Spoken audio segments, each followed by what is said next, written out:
रावलाकोट से मोहम्मद खुर्शीद बेग की खबर शामिल करते हैं। कोरोना ने हल्का नंबर 5 की 2 यूनियन काउंसिल्स को अपनी लपेट में ले लिया। जुमला इलाकों में खौफ की फिजा। जिला इंतजामिया ने यूनियन काउंसिल बंगुए और यूनियन पाछियोट में मुकम्मल लॉकडाउन कर दिया।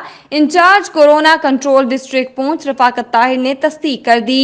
रफाकत ताहिर के मुताबिक लॉकडाउन पाछियोट और बंगुए में कोरोना वायरस के बढ़ते हुए केसेस और अक्सर मरीज आने के बायस लॉकडाउन का फैसला किया गया।